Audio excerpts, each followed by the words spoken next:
Good morning, students. How are you doing? I hope all of you are good at home.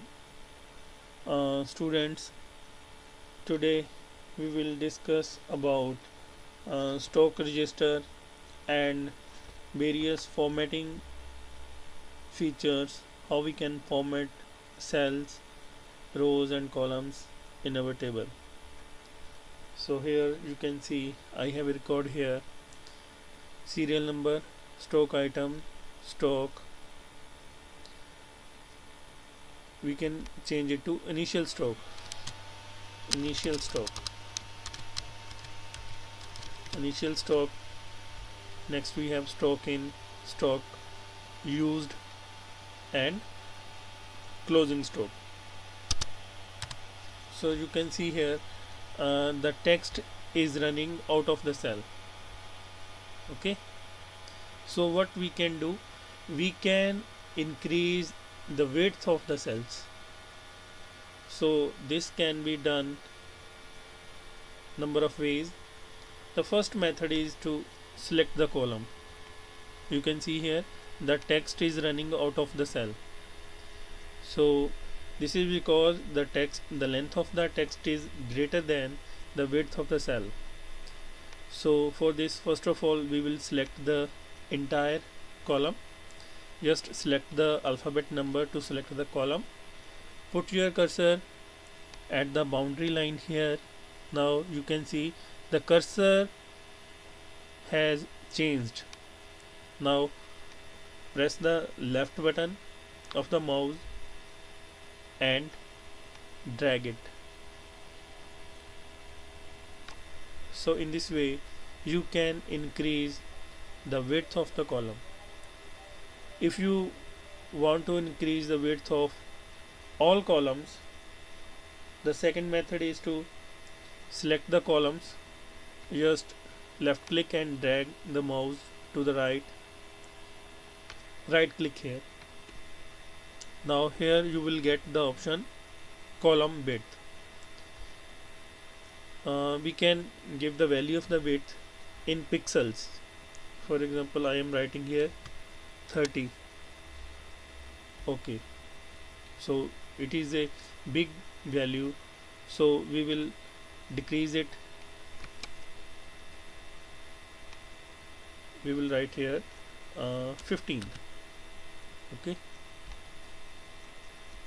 so now all these columns have the width value 15. Now you can see by default the text value are left aligned while the number values are right aligned. So to give a better look to our table, we will select the entire table. First of all, we will apply borders like this. Now we will change the alignment to center.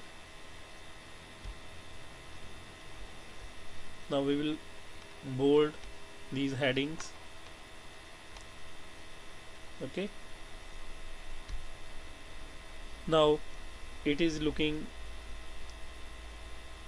quite formatted. It looks nice to see the table when there is complete formatting. Okay, so suppose we want to insert a row above this desk. We want to insert a row. In Excel, row is always inserted above our selection and column is inserted always left to our selection. So one method is to insert the row. Select any row above which you want to insert your row. Right click here and click on insert in this context menu. You can see a new row has been inserted. Similarly, if you want to insert a column, suppose we want to insert our column between G and H. It means left to the H. Column is always inserted to the left of our selection. Our selection is H. right click here, insert. Now you can see a blank column has been inserted. Okay. The second method to insert row and column is by the home tab. Suppose we want to insert the row at the same location. Go to the home tab. Here is a insert cells group. In cells group we have a insert option. Insert sheet rows. Here you can see we have more options. Insert cells if we want to insert a single cell. Insert sheet, by default there are 3 sheets.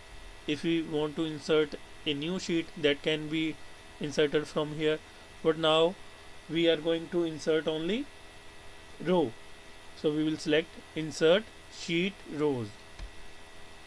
Okay. Similarly, to insert a column, insert, because we have selected here column, so these option automatically has been changed. Earlier this option was enabled, insert sheet rows. Now we have selected the column. Now insert sheet columns. Insert sheet columns. So there are these two methods to insert blank new rows and columns. As we have changed the width of the cells, similarly we can change the height of the rows also. Select the rows from here, right click here, and here you will find the option row height. Select it. Its value is 15. Now I am changing it to 20. Now you can see. Okay. Now I don't want this column, so go to the delete button in the cells group and here select delete sheet columns, and again I don't want this row. Go to the delete and select delete sheet rows. Okay. So in this way we can insert new rows and column and change the size of rows and column. There is one more option which I want to discuss today, that is wrap text.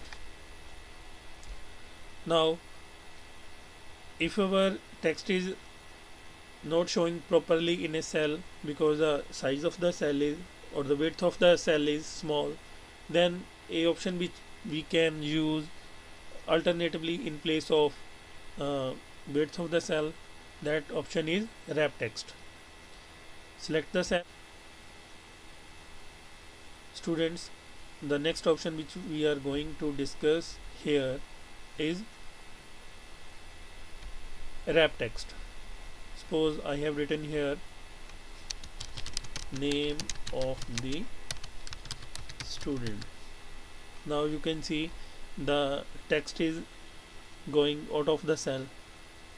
To change the text into multiple lines or to fit the text in the same cell, we will use wrap text. Just select the cell and click here.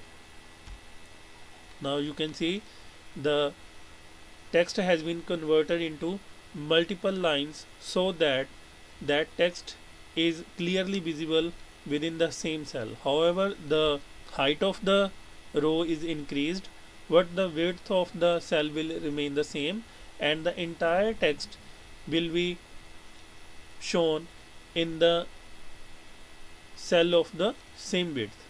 Okay. Earlier it was like this.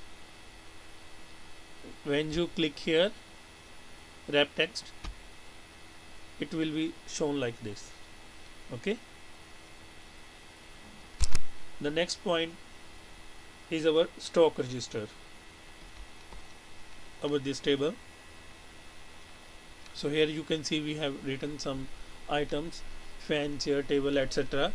This is the initial stock. Okay, this is the stock we have purchased recently, stock in, and this is the stock which we have consumed or we have used. Now what will be our closing stock? It means our initial stock plus stock in minus stock used. So here we will write equal to, we will use cell reference. First of all, initial stock. This is our initial stock, H5. Select this. Its address will be automatically there, H5 plus stock in, which we have purchased recently, that will be added in our stock, I5. Now minus the stock which we have used or consumed, minus this one, stock used. Press the enter button. 45. It means 30 plus 20, 50, minus 5, 45. So what about these cells? We just use the fill handle to copy the formula for these cells. Just double click here. Okay, you can see 200 plus 50, 250 minus 10 is equal to 240. So this is our stock register. So why we use stock register? Stock register is used as a database to keep the record of a company's trade. Okay, we can take the record of anything. So this is our stock register. Generally it is a worksheet which is used to keep record of all the assets of a company. Okay, so this is our stock register. You can, if you have PC at home, then try to create a stock of different stock register of different items and apply the formula to calculate the closing stock. Okay, student, this was all about the formattings of cells and columns, rows, cells and columns. That's all for today. Thank you very much. Have a nice day.